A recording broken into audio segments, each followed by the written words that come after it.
Hello friends, આપણી channel કુલ્સ નોલેજમાં આપ સભીનું સ્વાગત છે. તો આજે આપણે વાત કરવાની છે ગુજરાતની ડેરીઓ, જે આવનારી એક્ઝામમાં કોઈ પણ એક્ઝામમાં પૂછાઈ શકે છે 1 માર્ક્સમાં. તો તમારે એક વખતે જોઈ લેવાની છે કે એ તમને કોઈ પણ એક્ઝામમાં ઉપયોગી બની શકે છે. તો આપણે ચાલુ કરીએ. તો ગુજરાતની ડેરીઓ આ ખાસ તમારે ધ્યાન રાખવાની છે.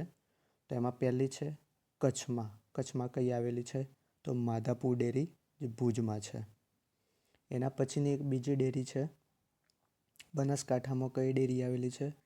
તો બનાસ ડેરી, જે પાલનપુરમાં છે. એના પછીની છે સાબરકાંઠામાં આવેલી ડેરી. કઈ છે? તો સાબર ડેરી છે, જે હિંમતનગરમાં આવેલી છે. આ ખાસ ધ્યાન રાખવાનું છે કઈ ડેરી ક્યાં આવેલી છે. એના પછી અમદાવાદમાં કઈ ડેરી આવેલી છે? તો અમદાવાદમાં અજોડ અને આબાદ ડેરી આવેલી છે. આબાદ. એના પછીની છે ગાંધીનગર. તો ગાંધીનગરમાં કઈ ડેરી આવેલી છે? તો મધર ડેરી અને મધુર ડેરી. આ 2 ડેરીઓ આવેલી છે. તમને કોઈ પણ રીતે પ્રશ્ન પૂછી શકે છે કે મધર ડેરી ક્યાં આવેલી છે અથવા તો મધુર ડેરી ક્યાં આવેલી છે? તો એ ગાંધીનગરમાં આવેલી છે. એના પછીની છે પંચમહાલ. તો પંચમહાલમાં કઈ ડેરી આવેલી છે? તો પંચામૃત ડેરી આવેલી છે. તમને 2 રીતે પ્રશ્ન પૂછી શકે છે કે પંચામૃત ડેરી ક્યાં આવેલી છે? તો પંચમહાલમાં. અથવા તો એમ બી પૂછી શકે કે પંચમહાલમાં કઈ ડેરી આવેલી છે? તો પંચામૃત ડેરી આવેલી છે. પછી એના પછી વડોદરામાં કઈ ડેરી આવેલી છે? તો બરોડા ડેરી આવેલી છે. આ ખાસ તમારે ધ્યાન રાખવાનું છે. વડોદરામાં કઈ આવેલી છે? તો બરોડા ડેરી. એના પછી છે ભરૂચ. તો ભરૂચમાં કઈ ડેરી આવેલી છે? તો ભરૂચમાં દૂધધારા ડેરી આવેલી છે, જે ભરૂચમાં આવેલી છે. એના પછી છે સુરત. તો સુરતમાં કઈ ડેરી આવેલી છે? તો સુરતમાં આવેલી છે સુમુલ ડેરી. સુરતમાં કઈ આવેલી છે? તો સુરતમાં સુમુલ ડેરી આવેલી છે. એના પછી છે સુરેન્દ્રનગર. તો સુરેન્દ્રનગરમાં કઈ ડેરી આવેલી છે? તો સુરસાગર ડેરી આવેલી છે. સુરેન્દ્રનગરમાં કઈ આવેલી છે?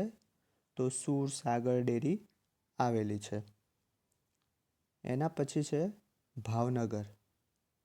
તો ભાવનગરમાં કઈ ડેરી આવેલી છે? ભાવનગરમાં તો દૂધ સરિતા ડેરી. કઈ આવેલી છે ભાવનગરમાં? દૂધ સરિતા ડેરી.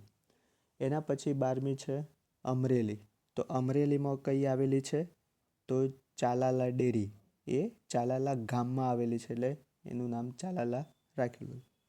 એના પછી છે 13મી રાજકોટ. રાજકોટમાં કઈ ડેરી આવેલી છે? તો ગોપાલ ડેરી. રાજકોટમાં કઈ છે? ગોપાલ ડેરી. એના પછી છે જુનાગઢ. તો જુનાગઢમાં કઈ ડેરી આવેલી છે? તો સોરઠ ડેરી. જુનાગઢમાં કઈ આવેલી છે?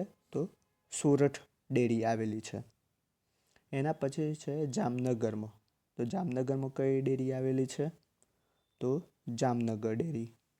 બરાબર. આ કુલ 15 ડેરીઓ છે જે ગુજરાતમાં આવેલી છે. જો કોઈ પણ એક્ઝામની તમે તૈયારી કરતા હોય તો 1 યા 2 માર્ક્સમાં આ પૂછાઈ શકે છે કે કઈ ડેરી કયા રાજ્યમાં આવેલી છે, અથવા તો કયા રાજ્યમાં કઈ ડેરી આવેલી છે.